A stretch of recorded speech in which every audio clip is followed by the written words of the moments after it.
WOCA. Ocala.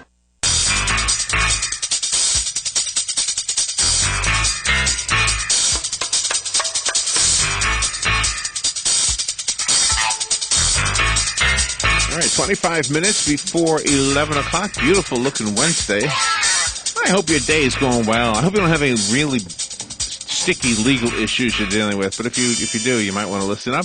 Or maybe it's just a trivial thing. Maybe you just need to know paperwork issues. John Fuller does that every single day. He is an attorney with the law firm of Fuller and Fuller right here in Ocala, and he comes on to WOCA each week to answer your questions. Once in a while, he can't come in here because he's in court. So I will tell you that today is Wednesday, May 8th. 2013, and if that's the same date on your calendar, then you're listening to a live show, and we invite you to call in. The number is the WOCA Climate Control Source Hotline, 622-9622. Call with your legal questions. Good morning, John. Good morning, Larry, and good morning to the folks who are listening, and it's a delight to be here. Last week we had a week of rain, and it looks like we've got some beautiful spring weather. I'm telling you. If anyone's suffering from spring fever, I can sympathize because I've got a touch of it myself. And, Yeah. And when you opened up and said, I hope some people don't have yucky or icky legal symptoms, if folks want to call up and talk about baseball, that would be fine with me. I want to say at the beginning of the show, we are so blessed in this community to have some outstanding baseball teams, and we've just been playing in the various playoffs. Unfortunately, North Marion High School lost in their regional semifinal, and Forest lost in their regional semifinal.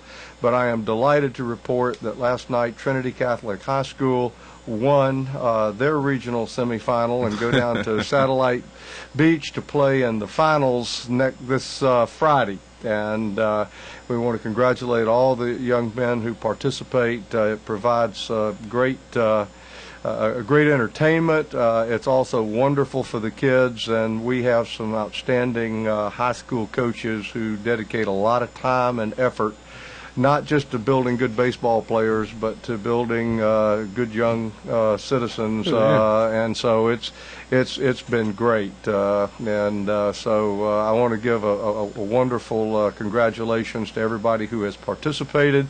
And of course, best of luck. And candor requires that I acknowledge that my son is a catcher on the Trinity Catholic team, and so in the sense of fair and balanced comment, I wanted to say that I do have prejudice there, but it's always fun to watch those young people play.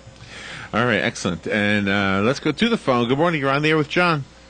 Good morning, gentlemen. This is by definition Chamber of Commerce weather. Yes, it is. I certainly agree with that, and I hope you are out and able to enjoy it. Well, I'm out working in it, and this is the best part of the year. Now, in the summer, I won't feel this way, but I do have a spring fever question for you. That's great.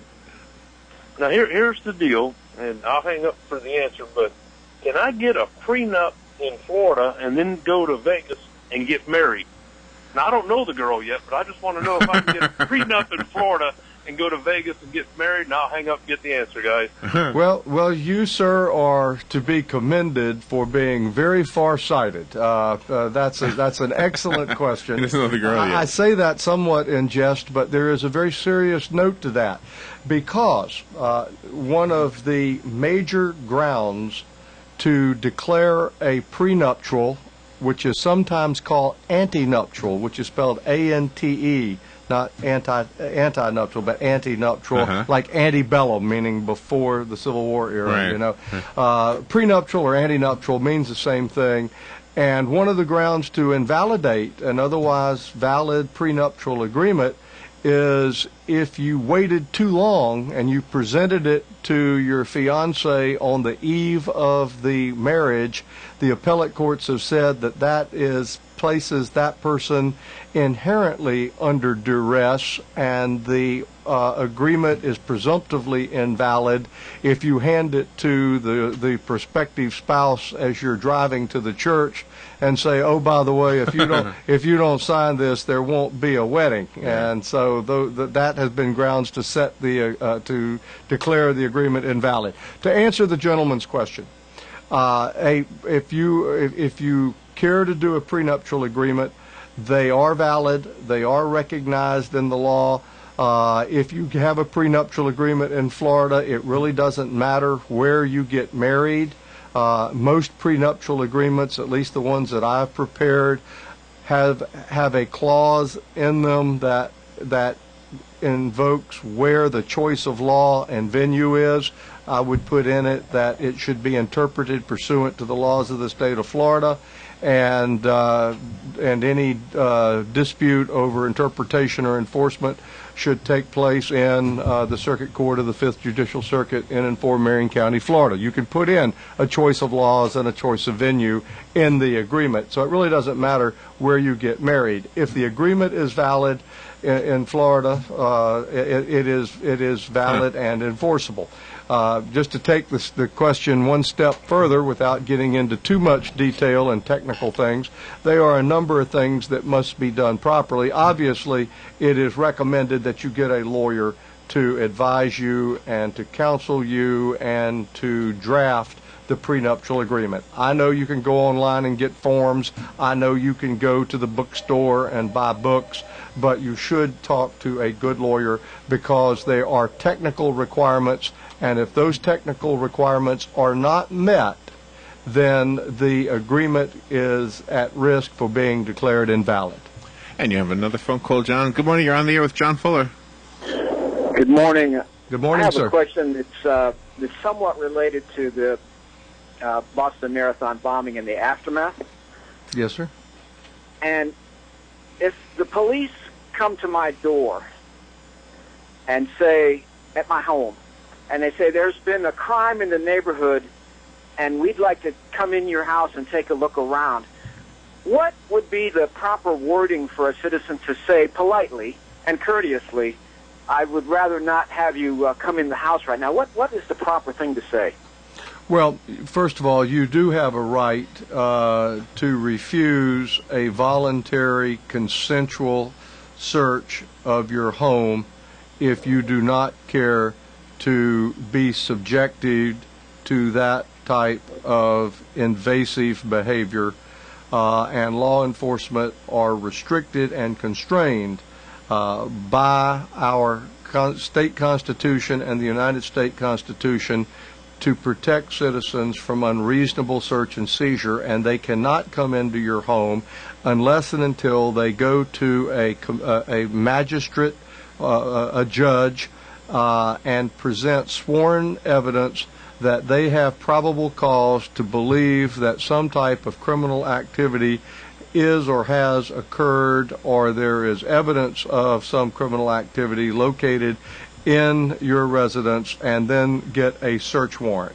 If the law enforcement officer comes to your home and asks for permission to search your home, you have every right under the Constitution, without having to apologize for it or feel uncomfortable, and just to say, thank you, I respectfully decline your request for me to allow you to voluntarily come into my home without any warrant or evidence of probable cause, and you are not allowed to come into my home.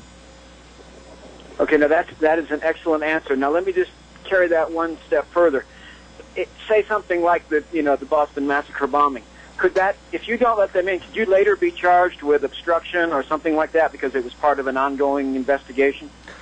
Well, we live in a world where, there are risks that one can be charged. Charging someone and convicting someone are many different, vastly different, as we've talked about a lot. Also, you've got to keep in mind, I was answering your question based not in any specific set of circumstances, but in general terms under Florida law.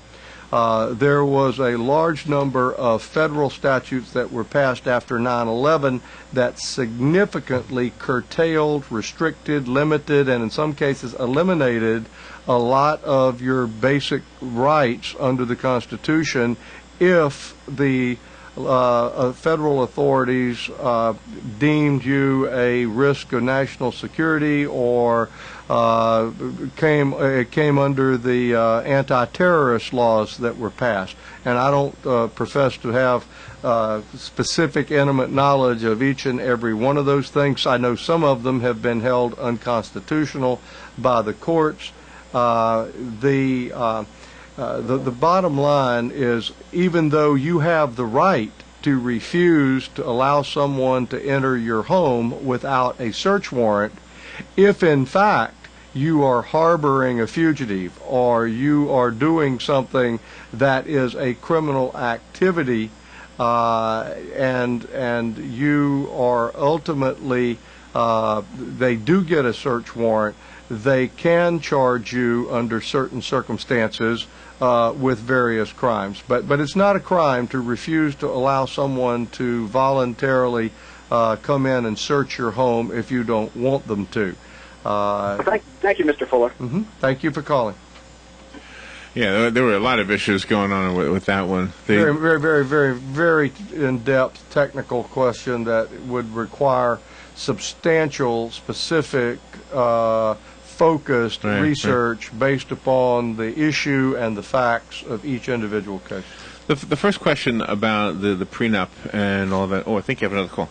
I'll ask my question after we take the phone call. Good morning. You're on there with John Fuller. Yes. Good morning, Mr. Fuller. Good morning, sir. How are you today? In the same subject there, can you be forced by officials to leave your home? Let's say there's a forest fire, a brush fire that might be in your area, or a river's flooding or whatever. Can you say, I want to stay here and protect my house, or can they actually remove you or have you removed? That's a very good question, and I've never actually had occasion to have to research that, so I don't know that I can give you a specific definitive answer. You must realize that the Constitution is a constantly evolving balancing act between the requirements of government to do those things that government has the powers given to it under the Constitution to protect people when they're not in a position to necessarily protect themselves. It's called the General Welfare Clause, health and welfare of the general population. And certainly you have certain individual liberties and freedoms that are given to you by the Bill of Rights. Sometimes those conflict, like freedom of speech. You have a right to freedom of speech, but that right to freedom of speech does not entitle you to cry fire in a crowded theater and create chaos. There are laws that say that law enforcement have the right, when the necessity of evacuation of an area is necessary to protect the health, safety, and general welfare of the populace that's there, even if they don't want to be helped. The government has that right.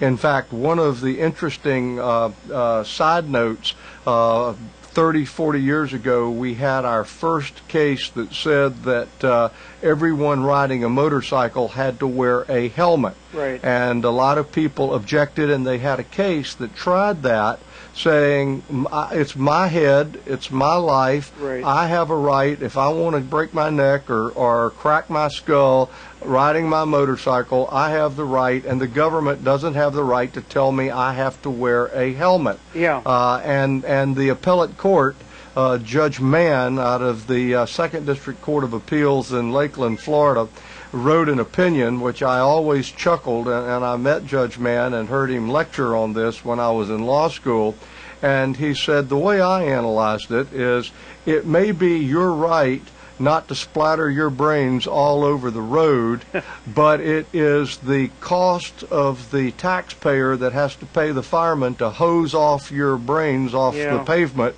where you have smashed all over it, and so we have a right to make you wear a helmet. I'm paraphrasing that, but that is kind of an example of where government right to protect the general welfare sometimes is at variance with certain individual freedoms, and that's what the Supreme Court is usually the court that deals with these kind of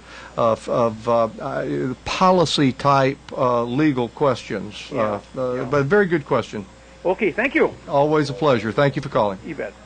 And if you'd like to call John with a legal question, the phone lines are open. The number is the WOCA Climate Control Source Hotline, 622-WOCA. Looks like you have another call, John. Good morning. You're on the air with John Fuller. Good morning. Good morning. On the microphone, so I'm just checking to see if you can hear me. I ride a motorcycle, and yeah, sometimes it's just really free feeling to go out there without a helmet on, but I always wear a helmet for one thing because my hair is a mess afterwards, but also because, you know, your head just wasn't designed to make any kind of touch with concrete at any kind of speed. But as far as the law goes, I always felt that what your other person, you know, was asking, what you were saying was true, but also that if you get injured and the state or the county has to pay for you for the rest of your life, because you don't have the insurance or anything like that, then you become a welfare case or whatever, a burden to society, and you don't have a right to do that to taxpayers. Well, that's a very good point, and that was the point that the judge was making in this rather humorous fashion that he said, and he actually put it in the opinion, that the cost to the taxpayer to clean up the mess or to provide care if the person is indigent is enough to justify the law. That was in the 1970s when that law was first passed and challenged and held to be constitutional. Subsequently, as you know, the legislature, which is the right of the legislature and our separation of powers between the three different branches of government, the legislature came back and passed another law that said that a motorcyclist did not have to wear a helmet if he or she did not choose to. So the law is a constantly changing, fluid, dynamic set of rules that is actually where its greatness exists, is that it can change to adapt and modify to what the social mores and folkways of our society are.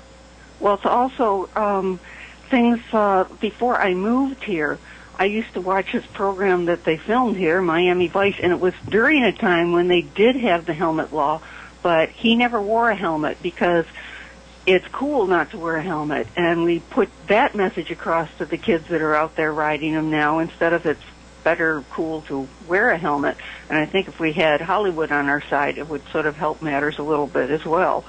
Probably wouldn't sell as many movies and TV plots, but I understand your sentiment. No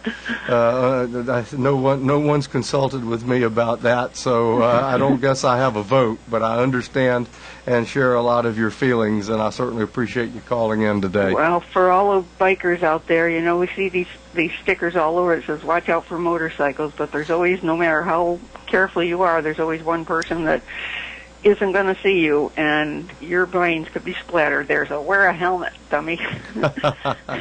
I think your point is well taken. All right, bye. Thank you for calling.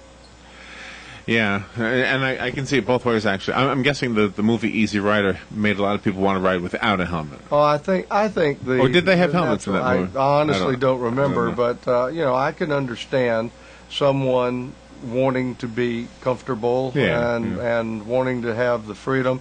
Quite frankly, I suspect that getting into an accident on a motorcycle, your chances of having such severe injuries are rather relative to wearing a helmet. I had a surgeon friend of mine comment that the only thing wearing a helmet would probably do would maybe prevent you from being a brain-dead paraplegic instead of a non-brain-dead paraplegic, so that you would be fully alert and aware that you could not lift your arms, you could not breathe without a ventilator, you could not evacuate your bowels or do anything else because you were on a motorcycle in a motorcycle vehicular accident.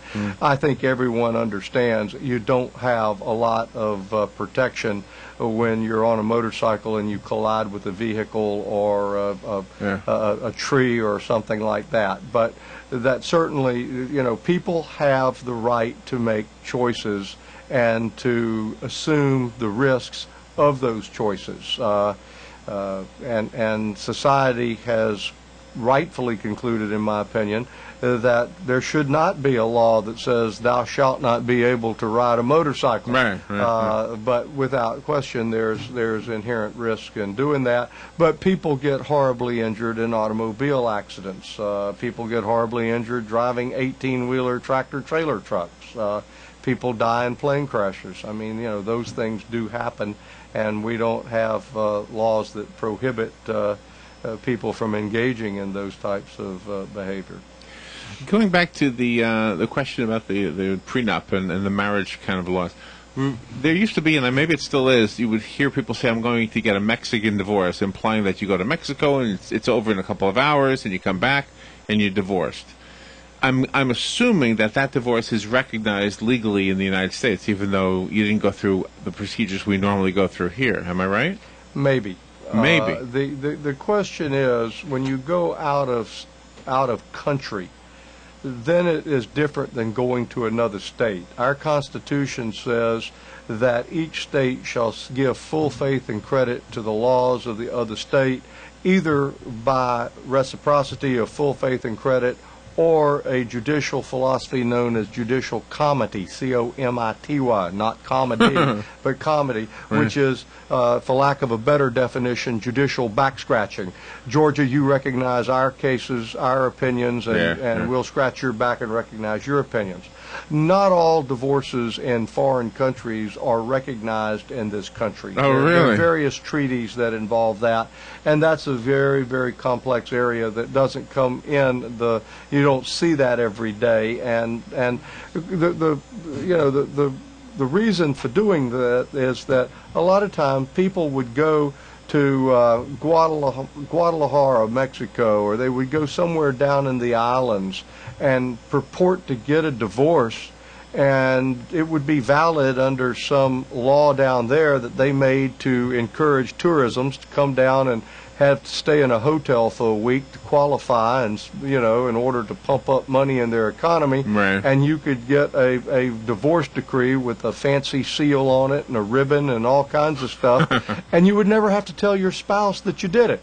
We have a right under our Constitution. Every citizen has a fundamental right of due process of law, which means you have to be given adequate notice that there's... you could do it by yourself. That's crazy. Yes, and that's what they were doing. That's why I said, that maybe they were or maybe they weren't. But the ones that I've seen, which I've only had a couple of questions that arise with that in nearly 40 years of practicing law, the spouse went to one of these very small, remote, foreign countries on an island or somewhere in South America or Mexico or what have you, got a divorce and never told the spouse. Oh, no.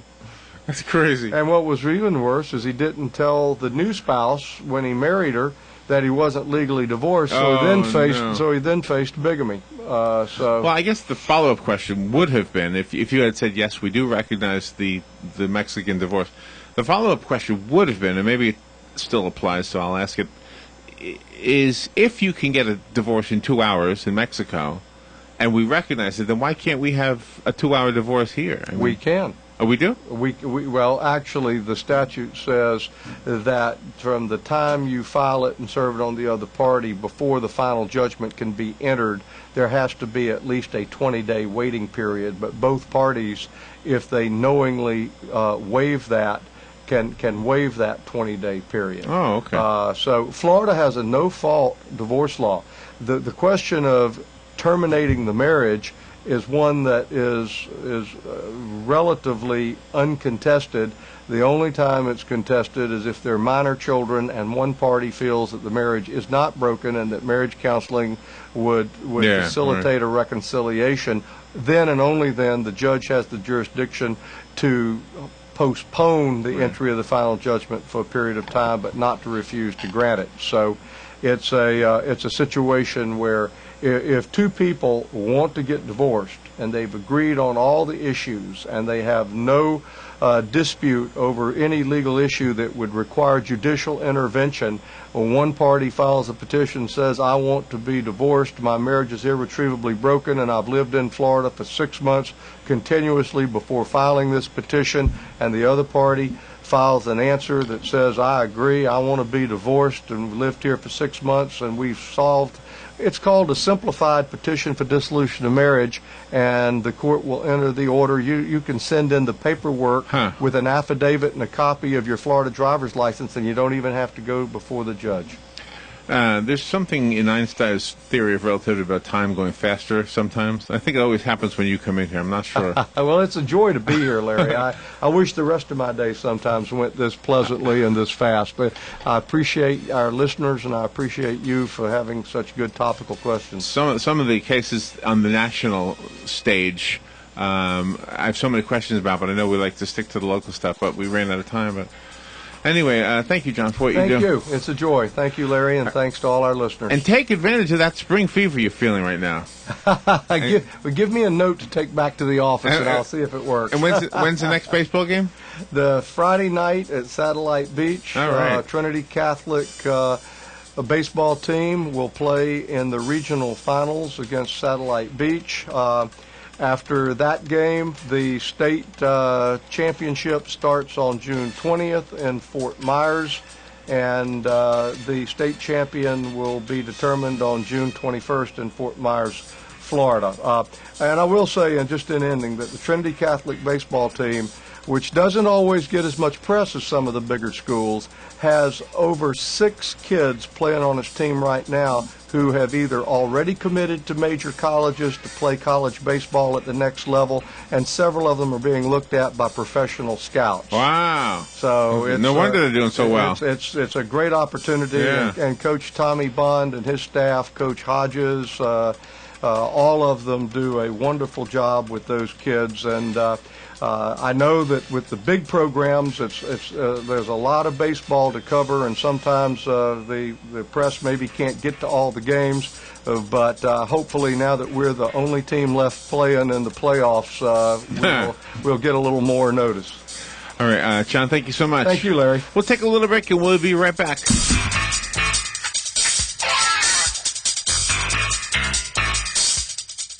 Ocala's information station, 1370 WOCA. Ocala. ABC News Now. I'm Karen Chase. One of the 3 Cleveland kidnap victims is still in the hospital.